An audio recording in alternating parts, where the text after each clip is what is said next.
Before we start today's video, we have two special shout outs. They're right on the screen, but anyway, let's start the video. This is the entire story of Miss Delight and Poppy Playtime. She appears to have a shimmery gold hair with crimson bow that perched atop of her head, as well as red rosy cheeks. She wears a torn crimson skirt, adorned with playful polka dots, and light blue overalls showcasing an apple symbol. Her overalls cover her yellow, short-sleeved office shirt, which has a white collar and yellow sleeves, with white puffy ends, and crimson tie can be seen accelerating her office shirt. Her once smiling grin is now completely broken, exposed the now dirty flesh and teeth underneath. Part of her shirt is torn and dirty, which likely occurred during the hour of joy. Her shoes are encased in a pair of crimson hooves and have encrusted blue embroidery on them. Her body is made up of silver segments on different joints, resembling that of a ball-jointed doll. She wields a makeshift morning star called Barb. The head is formed with a ball of twine bristling with sharp-colored pencils and broken yellow ruler serve her as the shaft. Both the head and the sharp end of the handle are covered in dry blood. Miss Delight's personality is based on her cutout and intercom message. Miss Delight was a very kind and gentle teacher who always spoke in a sweet voice, eager to spread knowledge to the children of Playcare.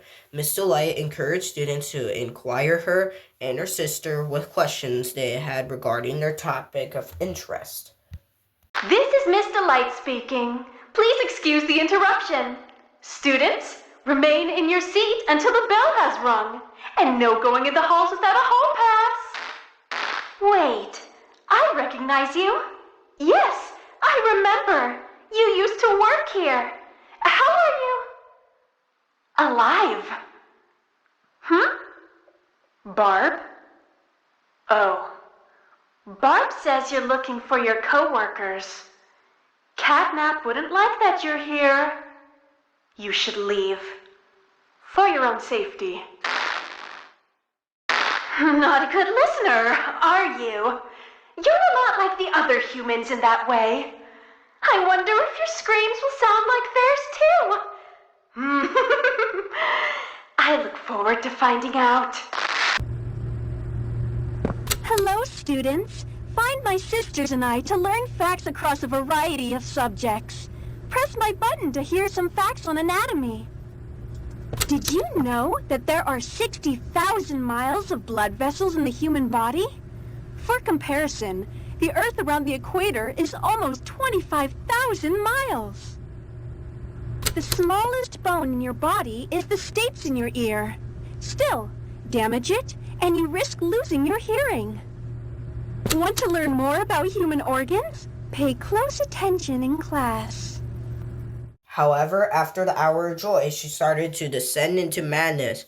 Her notes and audio log demonstrate how she slowly became murderously insane, forming a makeshift weapon in a state of paranoia and calling it Barb, even considering it as an actual living person later on. According to the notes, an accumulation of confidence within the school, starvation, then being singled out to die first, spiraled Miss Delight into resorting to cannibalize, devouring the rest of the teachers, her sisters, to satisfy her desperation to starve.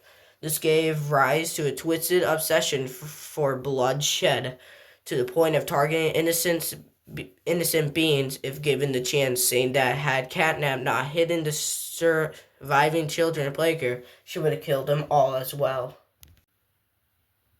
Given Miss Delight's role as a teacher, she is nobly intelligent. Even after her mental and psychological state deteriorates, she develops a technique of staying still when the other teachers are looking to fool them into thinking that she has already died, only making her move when they look away. She's also smart enough to not attack and try to kill Catnap, suppressing her rage when first meeting him, knowing that he knew that she's not capable of doing such a thing with her strength, and that he could easily kill her.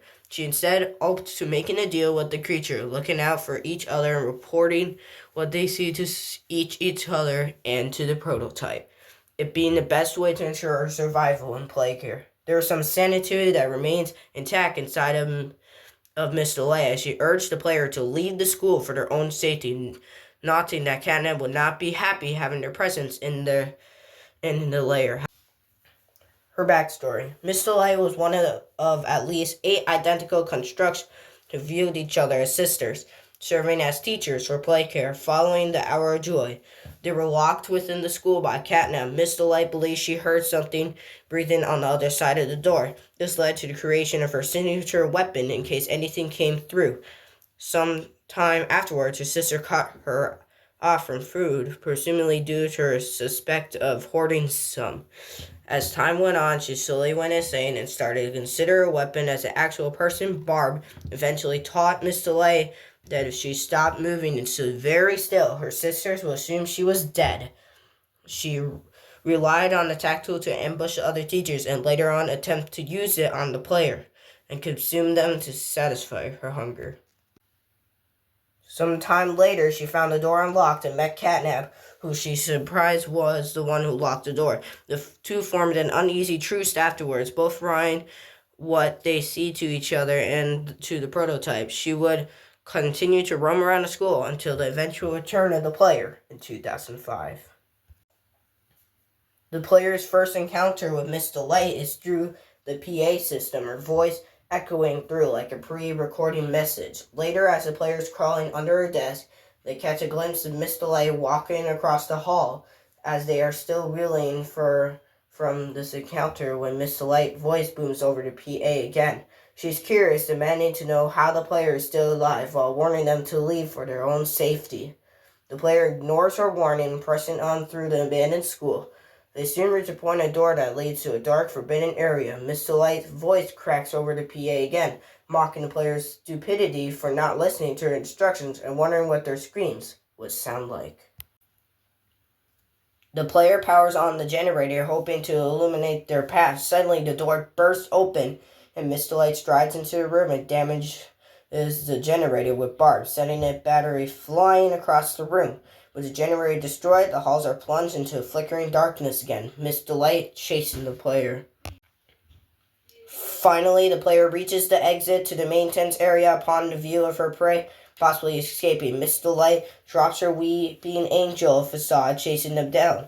Eventually, they find a lever and pull it, setting the door to close. As Miss DeLay madly sprints after them, she attempts to stop herself, shown in a slow motion, but feels as the door crushes her head, killing her instantly.